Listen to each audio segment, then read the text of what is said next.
Hello दोस्तों, मैं हूं संजीव कुमार और हमारे channel S two education and motivation में आपका स्वागत है। आज मैं आपको बताने वाला हूं प्राचीन इतिहास के बारे में। तो दोस्तों, इतिहास के बारे में सबसे पहले जानने के लिए हमें ये पता होना चाहिए कि इतिहास किसे कहते हैं, इतिहास के अंतर्गत हमें क्या जानकारी मिलती है। तो दोस्तों, सबसे महत्वपूर्ण बात यह है कि इतिहास के अंतर्गत मानव वर्तमान में रहकर अतीत का अध्ययन करता है। यानी कि हम लोग जो हैं वर्तमान में रहकर पिछली चीज़ों के बारे में जानकारी प्राप्त करते हैं इतिहास के अंतर्गत। इतिहास के अंतर्गत यह जानकारी किस तरह से दी हुई होती है?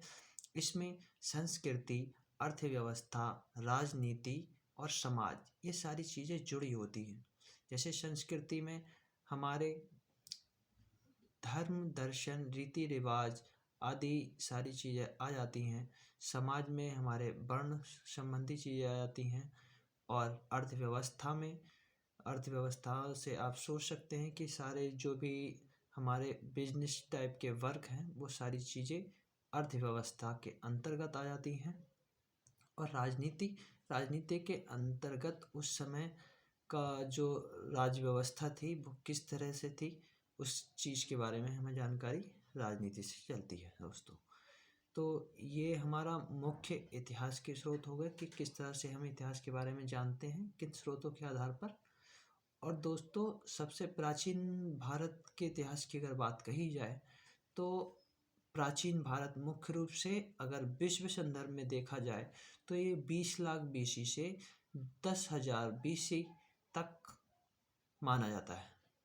ठीक है दोस्तों, बीसी और एडी में दोस्तों अगर आप अंतर नहीं जानते हैं तो मैं आपको बता देना चाहता हूं कि बीसी यानी कि बिफोर क्रिस्ट, यानी कि ईसा के जन्म से पहले का यह समय होता है। ये इसमें तारीखें उल्टी चलती हैं दोस्तों। ठीक है। और एडी एडी होता है एनो डोमिनी यानी कि ईसवी। ठीक है दोस्तों, तो इस तरह से अगर हम बीसी पढ़ रहे हैं यानी कि बिफोर क्रस्ट यानी कि ईसा पूर्व, ईसा के जन्म से पहले, और ईसवी ईसा के जन्म के बाद। ठीक है दोस्तों, तो ये बीसी और एडी में आपको अंतर पता चल गया होगा। तो दोस्तों, विश्व संदर्भ में जो प्राचीन इतिहास है वह 20 लाख बीसी से और 10,000 बीसी तक माना जाता है। और भारतीय संदर्भ में अगर देखा जाए तो ये 5 लाख बीसी से और 10,000 बीसी तक माना जाता है। दोस्तों, 20 लाख बीसी से 10,000 बीसी तक का जो इतिहास है और भारत में 5 लाख से 10,000 बीसी तक का जो इतिहास है उसे प्राक इतिहास के नाम से जाना जाता है। इसमें दोस्तों प्राक इतिहास से मतलब यह है कि प्राक इतिहास का कोई भी वहाँ पर हमें लिखित साक्ष्य नहीं मिला है। इसमें केवल अवशेष प्राप्त हुए हैं, हमें जीवाश्म प्राप्त हुए हैं, मृद भांड प्राप्त हुए हैं। उनके साक्ष्यों के आधार पर ही उस समाज की जानकारी हमें मिलती है। ठीक है दोस्तों, क्योंकि वहाँ पर जब लिखा नहीं गया कुछ तो हम पढ़ नहीं सकते। जबकि एक आद्य इतिहास होता है, प्राक इतिहास के बाद आद्य इतिहास होता है। आद्य इतिहास में चीज़ों को लिखा गया है परंतु पढ़ा नहीं गया है। और इतिहास जो कि 10,000 बीसी के बाद से स्टार्ट होता है वो उसमें चीज़ों को लिखा भी गया है और पढ़ा भी गया है। ये मुख्य रूप से भारतीय संदर्भ में अगर देखा जाए तो सिंधु घाटी की सभ्यता यानी कि 2600 बीसी से 1900 बीसी तक के कालखंड, और उसके बाद जो वैदिक सभ्यता आई थी भारत में, वैदिक सभ्यता जो कि 1500 से 600 बीसी तक का कालखंड रहा है उसका कालखंड, तो उसमें हमें सारी चीज़ों का लिखित साक्ष्य प्राप्त हुआ है। तो वो दोस्तों हमारा मुख्य रूप से इतिहास में पढ़ने को मिलता है। बाकी जो चीज़ें नहीं पढ़ी गई हैं और जिनके बारे में नहीं लिखा गया है वो हमारा प्राक इतिहास और आद्य इतिहास में काउंट होता है।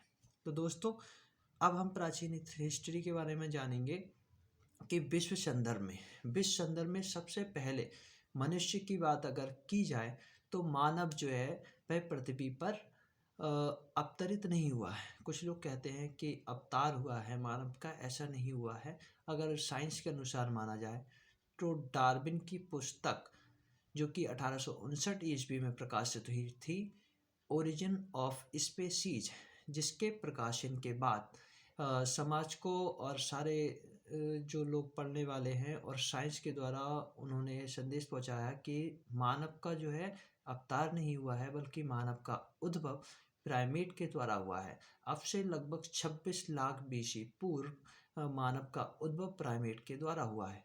सबसे पहले ऑस्थेलोपिथेकस नाम का प्राणी प्राइमेट से उद्भव हुआ उसका, जो कि मुख्य रूप से शाकाहारी थे और दक्षिण पूर्वी अफ्रीका में यह देखो इनके साक्ष्य जो है प्राप्त हुए हैं वहाँ से।